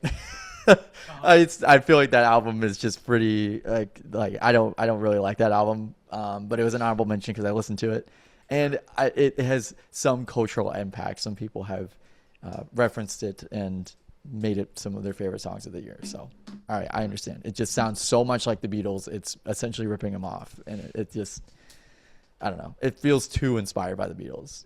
It's too much. But Who Is This Guy also really wasn't my jam, but I did listen to it, and it was slightly enjoyable. For my number 5, I have Don't Tap the Glass by Tyler, the Creator. I did really like that album. I listened to it at least 2 or 3 times whenever it came out, so good album. This one I also just recently picked up. Number 4 is Something to Consume by D Spitz, or Die Spitz. I think it's D Spitz. Which just I picked did that listen up. to. Yeah, okay, good. I really like that album a lot. I think that has the exact variety I was looking for in an album. And you'll get to your top 5. So maybe it made the top 5. I don't know. But number 3, I have Blood Orange, SX Honey. That was good. That was a really fucking good album. That was really good. Fuck, where was I? Shit. I forgot where I was, but I was at a restaurant and they were playing one of the songs from it. I think it was at Punch Pizza or something like that. They were playing SX Honey from the album. And I'm like, what the fuck? I was like, why is this playing out in public? And I'm like, gosh, this is a really good album. And so this one, also because Westerberg is in it, big fan of Replacements, et cetera, et cetera. My second album of the year, number 2, second favorite, was The Last Dinner Parties from the Pyre. I think that this album was as theatrical as the last, and some would argue more theatrical. I really do like this outfit a lot. I really do like them. And not in a, I guess, I feel like a lot of performative male types do listen to The Last Dinner Party because it's been joked about that, performative males watch it, but it is, or listen to them. But genuinely, it is a really good album, and they fucking crushed it. I did really like their I would say the first half of the album is a little bit better than the last, but Sail Away is such a good, slow, sad song, and it's so emotional. And it just means, obviously I would say it meant a lot to the, whoever wrote that song in the band, meant a lot to them. So, and then number 1, no shit, Turnstiles, Never Enough. Of course. Listen to that. Gave that another listen this week, and still fucking bangs. I just love that album so much. It's exactly what I wanted at the exact right time. That will be probably an all-timer album for years to come. I mean, that was literally 9 out of my top 10 songs this year. So I spent 1,300 minutes with them in 2025. So damn. That's like, I think I mapped it out. I think it was somewhere in the neighborhood of like, if I just listened to exclusively that album, I think it was somewhere around like 100 plays. Like, damn. Or maybe like 50 plays. I think it was like 50 plays. 45 to 50 plays, I think. It's a lot. Okay, so is it rank higher than Glow On for you? Yeah, I think so. I think Really? so. I think Wow. just because it's a little bit more my type. I feel like it's a lot more my type. I think if makes you were sense. to look at me and I had Glow On in my all-timer album, you would probably be like, well, then you have to have other hardcore in there, you know. And then this one is a lot less a hardcore, and I feel like it mixes in a little bit more with my taste of music. Yeah, that makes sense. And it definitely makes its way into my rotations a little bit more often than say Glow On does, because Glow On you have to have a certain mood, but this one certain mood for me. Yeah, For me. yeah. But I think Never Enough definitely works its way into my playlists and like into my normal rotation of music. Yeah, it's a little more. Most of these, palatable or I would say something. all of these albums do work. I would say that that's one reason why I have them in my top 5 is because Mm-hmm. they work their way into my daily listening or on my playlist normally. And it blends in exactly to what my taste is. And Yeah. I think that that's also a pretty important thing that I weighed whenever I was grading my albums. But Yeah, I mean, I totally agree. Everybody listens to music in different ways, and whichever way you do it is the way is where you're gonna rank these. So that all totally makes sense to me. And I will say I am kind of disappointed I didn't listen to some of the albums that came out this year. Namely, one of my most disappointing ones I was really disappointed I didn't listen to was Moisturizer by Wet Leg. I'm sure that would have made the top 5. I really liked their I really liked Wet Leg's Wet Leg. And then I wish I had listened to Olivia Dean's album that came out this year. I've heard really good things about that album, but she's more of a pop artist. Okay. And then I also didn't put on here, but because it wasn't new, but Let It Be Remastered by The Replacements. I did listen to a million times also. But Japanese Breakfast had a release this year. Perfume Genius had a release this year. Twin Shadow had a release this year. Arcade Fire had a very mid album. I did try listening to that. Waves had an album come out this year, and I think I tried listening to that.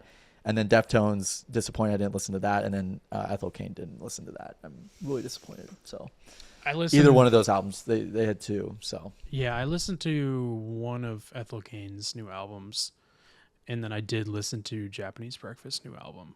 I like them both. It's just, not something that makes it into my rotation very often. yeah.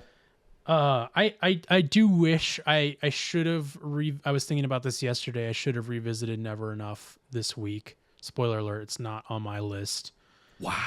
Again, I don't hate the album. I mean, I talked about it a lot when it came out, and I still feelings are similar. I do enjoy it more now than I did after I gave it some time. It's still just, I mean, the title, it's just not enough for me. I want more.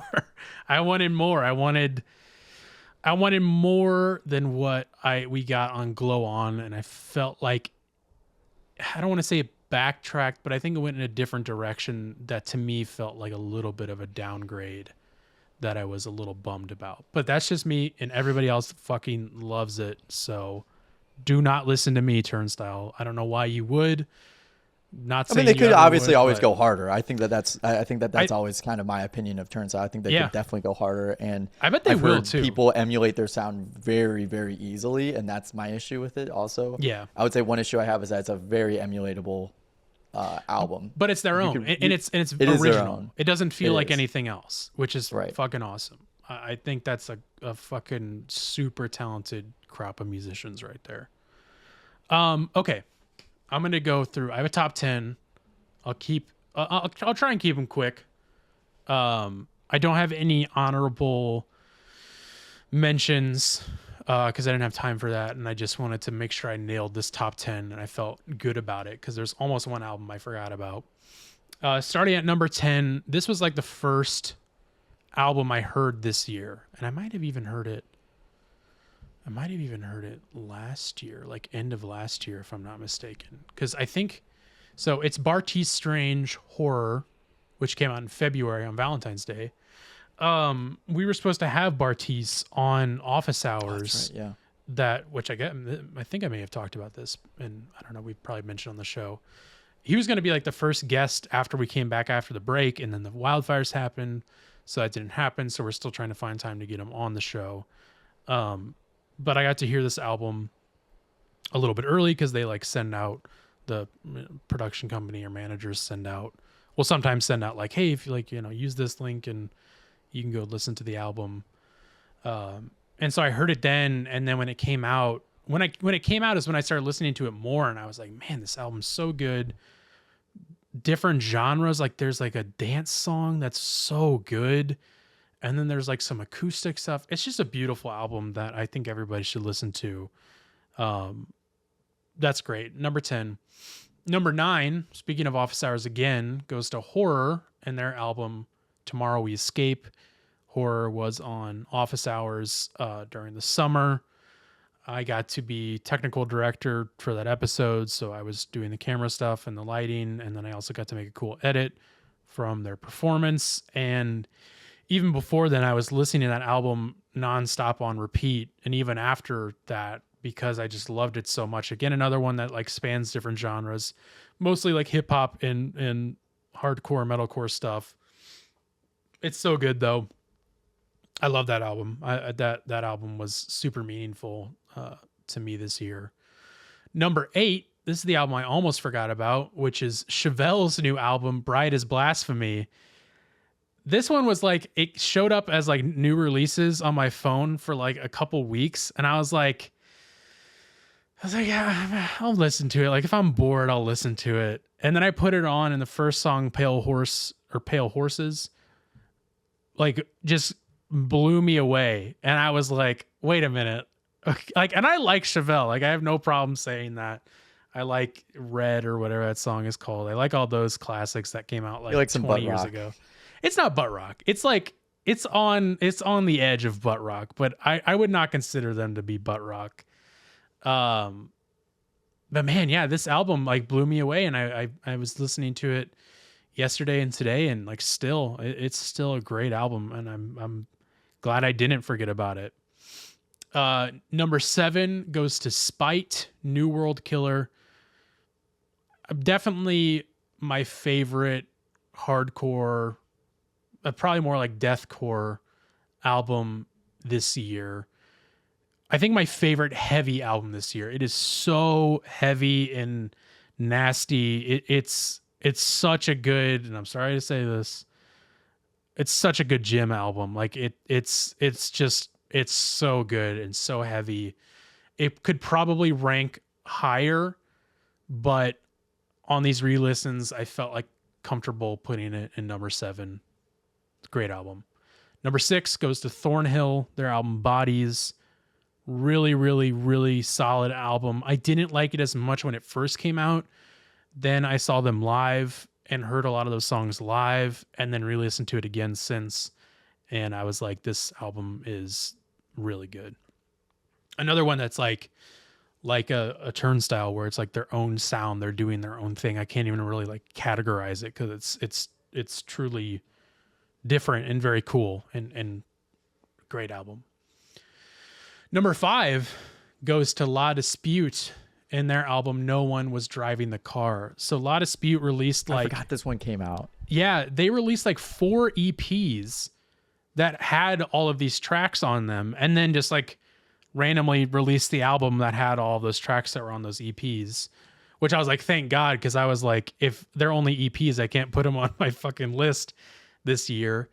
And I don't know what happened. I haven't really dug too much into it, which I should, but like I have not liked anything La Dispute has put out since this like album they put out in like, I don't know, 2003 or 4 or something. Like That album has come across my desk. So the to one with the speak. bird on it, or the new Yeah, one? yeah. That one's come across Whatever my that's- desk several times. Yeah. And every time I'm like, damn, this is really good. Dude, it's so good. It's such a good album. And then like I've listened to everything they've put out after that, and I'm a more recent La Dispute fan, so I'm like, catching back up. I haven't liked any of it. Like I really did not like any of it. So like when they announced they had new music coming out, I was like, hey, here we go again. And then I just heard one of the songs, and I was like, whoa, they're going back to what they did on that, whatever that album's called.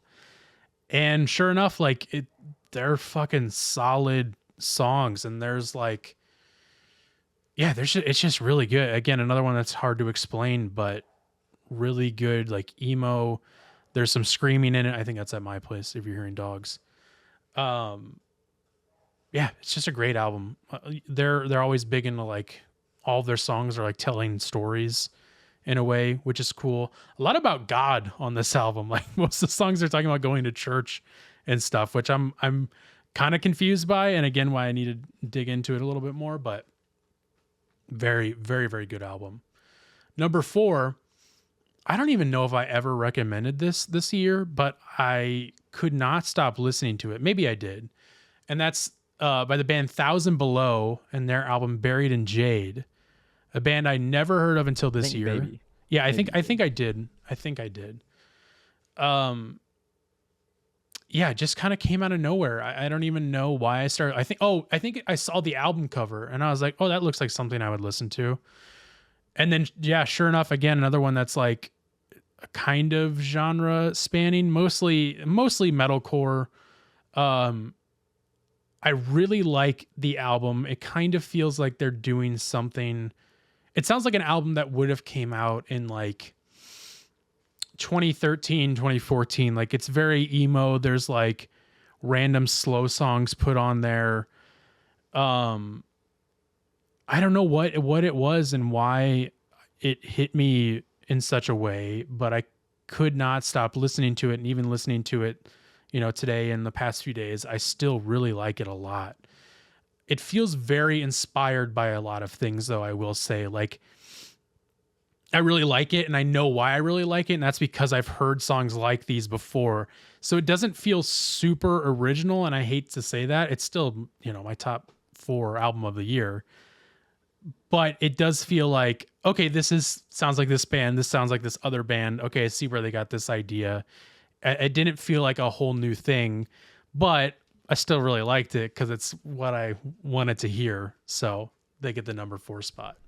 Carson's an emo at heart. I am. Truly am. I can't grow out of it. It's not a phase. Number 3 goes to, of course, Deftones, Private Music. What an amazing album. I thought it would get number 1. It just didn't quite hit as hard as I wanted it to. I still fucking love the album. Deftones still my favorite band of all time. And if I recall, I'm pretty sure you mentioned that this one gets a little higher all-time Deftones album, right?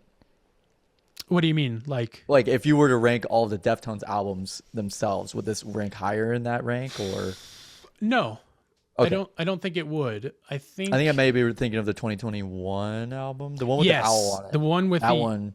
That one is like, yeah, because I still say this, that Deftones is like they've gotten better over time. Exactly. They're one of the only bands to me that I feel like has somehow gotten better as they've aged and progressed. Like, from a band that started in the early 90s until now, they just keep getting better. And I'm not saying that this is like a low point or anything. I still feel like this is a fucking amazing, solid album. It's just, for me, it didn't hit as hard as the one previous to that and the ones, a few before that. It's still amazing, though. It's still going to be something that I go back to and listen to a lot, I'm sure. That's number 3. Number 2, my most listened to album this year, my most listened to band this year, and the haters are not going to like this at all. Number 2 goes to Sleep Token, Even in Arcadia. Man, what an album. I love this band so much, and I'm sorry. I know people hate me for that. I don't know why. I don't know why that matters so much to people. I don't know why people hate Sleep Token so much.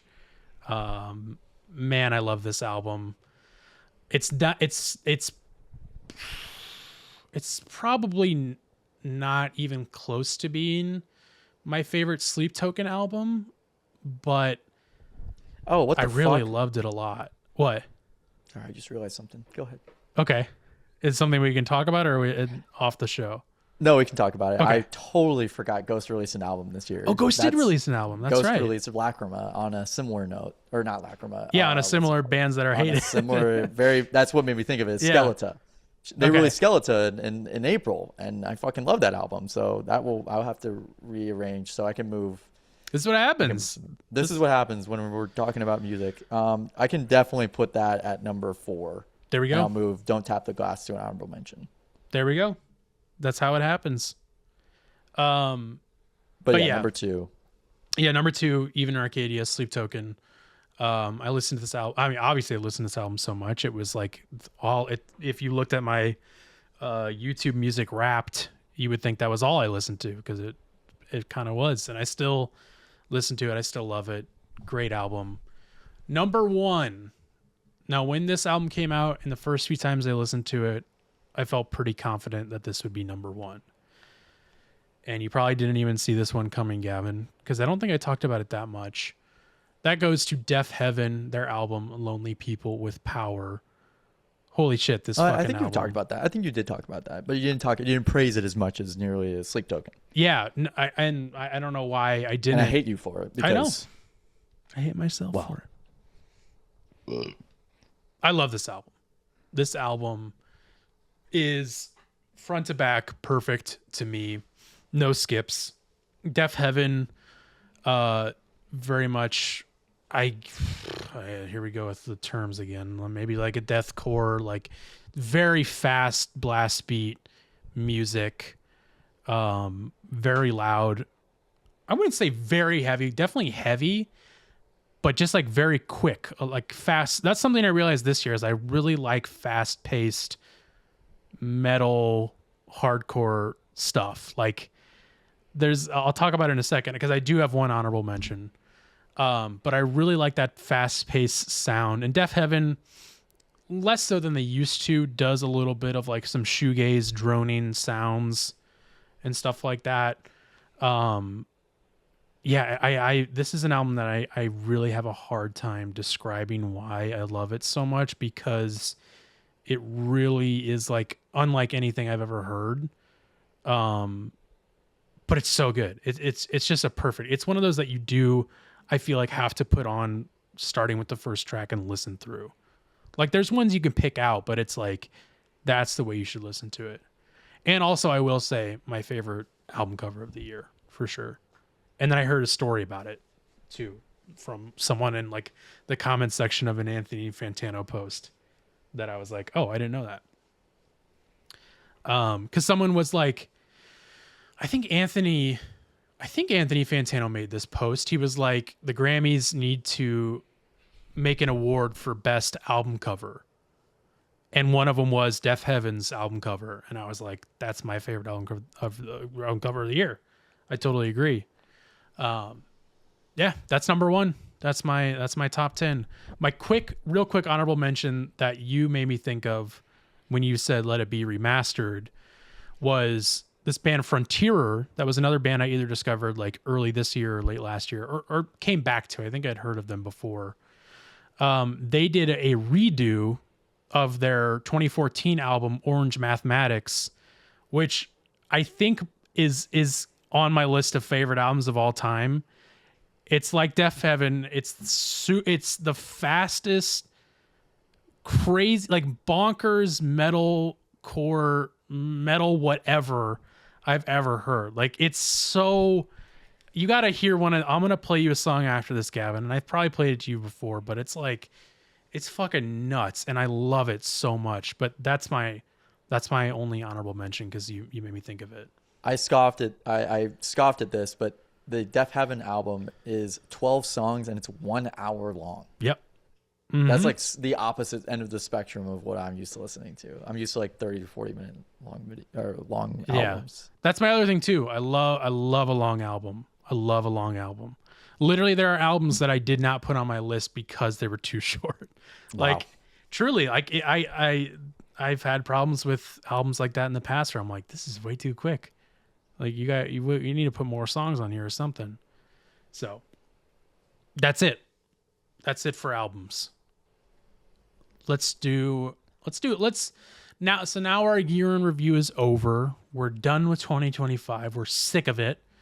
Get it the hell out of here, piggy. Let's ring in the new year, Gavin, so to speak.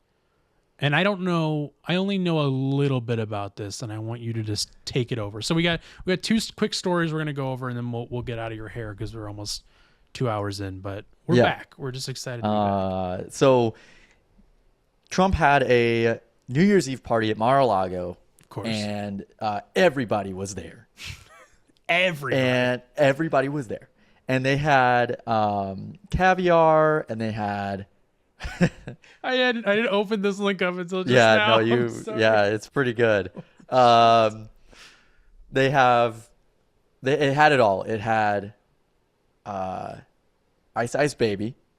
Vanilla Ice. It had by Vanilla Ice.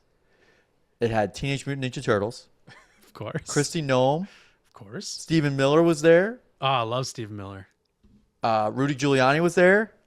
Which is still funny that those two guys are friends. And there's a Rudy Giuliani clip here where I put it in here. I said, Rudy cannot operate a goddamn phone to save his life.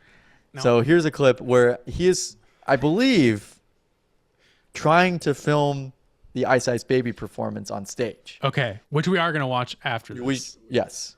So I have not seen this clip, and I just opened it up, and this is what I saw. I don't know anything about this. This is my first time seeing this, so this will be a raw reaction from your boy. Here we go. It's loud, by the way. Okay, it's very loud. Thank you for saying that. It is a loud clip. I'll turn down even a little bit more.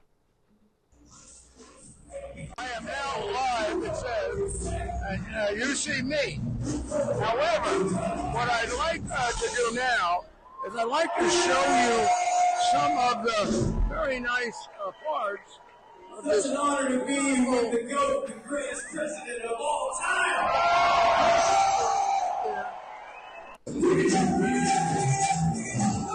He's so frustrated that he can't figure out his phone. Oh, he got it. Oh, he did get it. So there's that clip. I see. I'm gonna be a little sympathetic here, Rudy. I still sometimes struggle with how to fucking flip the camera around. For sure. I think Apple just needs to streamline that a little bit more. Like, don't hide the button as much. Yeah. Because I'm pretty sure you do have to. If I like start recording here, pretty sure like you do have to. Or like if you're on live and stuff, it like doesn't work. The one thing I always can never figure out is fucking FaceTime.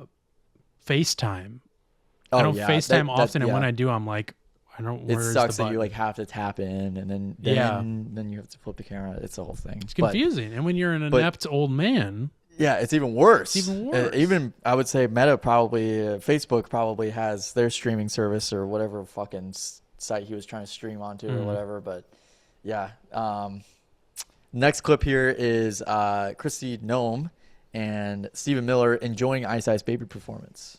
Let's watch. Let's check it out. You can see TMNT is on stage here.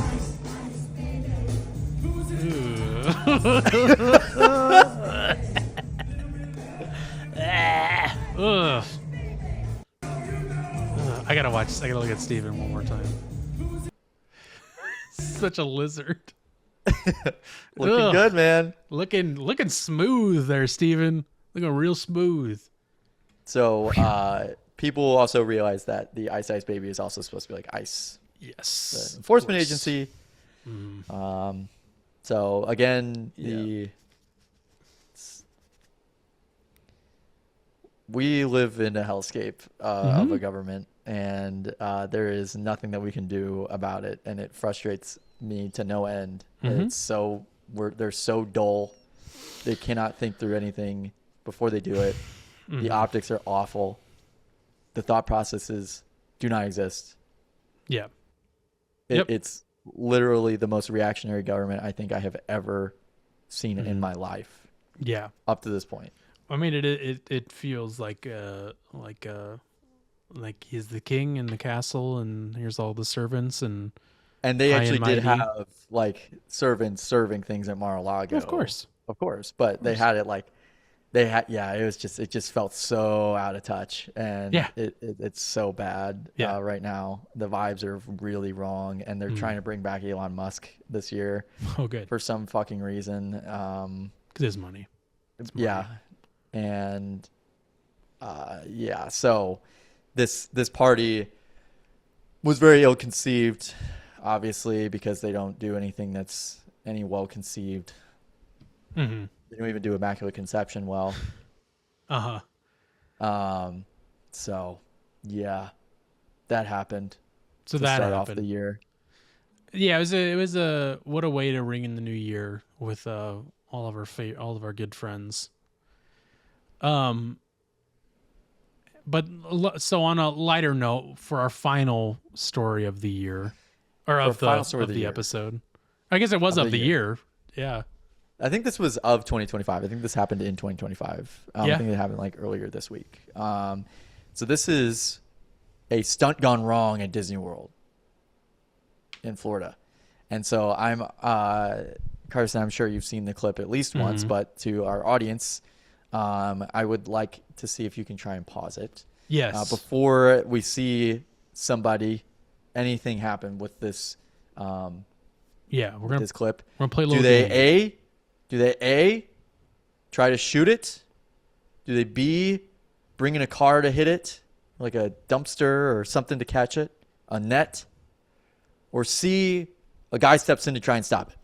And it being a 400 giant rubber ball from the Indiana Jones exhibit. Let's check this out. I'll try and remember to pause it. So here he comes. Okay. Is that a good pause place? Yeah. All right. Yeah. So what do you think happens, Carson? This young man right here. Well, I think.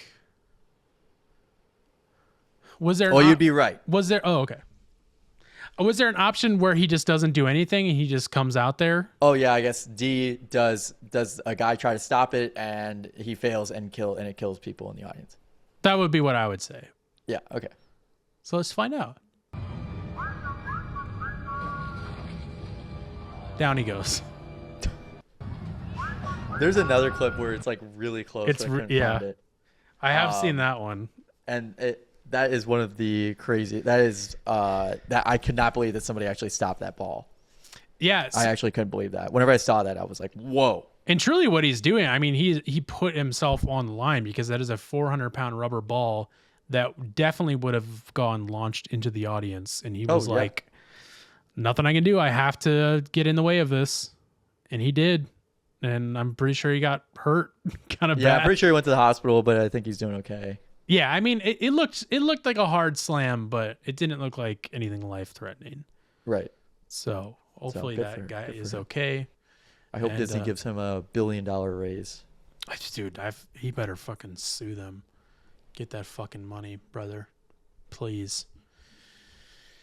Well, that about does it for this episode, Gavin, with our stories. Of course, we like to wrap up every single episode, and we might as well ring in the new year, starting where we left off with Whatcha Listening To, a segment where you and I recommend a song, album, or artist to each other, to the audience, for you guys to check out. And this is why we do our top 5 albums of the years, because we love music and we talk about music a lot, especially on the show. And this is the way we want to start out the year. Gavin, what are you listening to this week? And you said you told me last night that I would think that I might turn my nose up at this or something. No, I thought it would be funny. I thought that you would think this is funny, or like very, very much like a me thing to recommend this week. Okay. This week I'm listening to Veronica by Elvis Costello.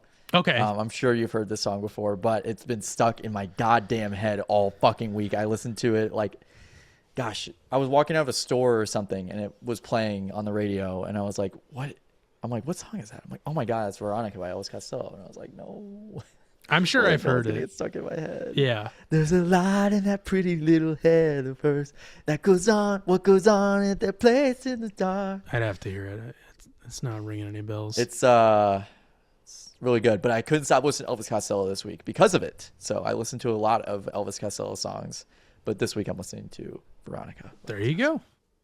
Very nice. Yeah, very, very much a thing you would listen to, but I also think you told me you would listen to that. So I wasn't too surprised. Gavin, this week, because I was listening to so much stuff that came out throughout the year 2025 of our Lord, I was reminded of many singles that were released throughout the year from bands that I wish put out an album. And so I was like, I want to recommend my favorite single of the year. And this one was sent to me by my brother, Logan, because the band, the singer of this band was the previous singer of a band I like called Invent Animate. And I actually didn't know much about the band when he was in it. I became a fan when they had their new singer, their current singer. But he apparently has a new band called Pure, P-E-U-R. And they released a song called Fire Cleanse, I believe early in 2025. I think I'm almost 100% sure I recommended it on the show. But they haven't released anything since, but it's a fucking awesome song. Really heavy, really cool. Even the cover is, I don't even know what's going on with it, but it's so fucking cool. And I hope that I'm assuming they'll release more stuff this year. I hope, because this song was amazing. It was so good. So that was my favorite single of 2025. Go listen to that if you haven't. It's a really cool song. And that'll about do it. Welcome to 2026. He'll get it. He'll get there. Get there. I could display it too. Let's see who gets to it first. Well, everybody, thanks for listening to same Takes All Kinds time. Podcast. Episode 246. Keep watching, keep listening, keep doing it is. Whatever you do, 2 episodes. We'll be here listening. Thank you for ringing in the new year with us and reviewing the year. Yeah, we hope you enjoyed this extra long special New Year's episode, our January 6th special. We're excited to see what 2026 brings. We certainly have a lot of ideas planned and lots to come.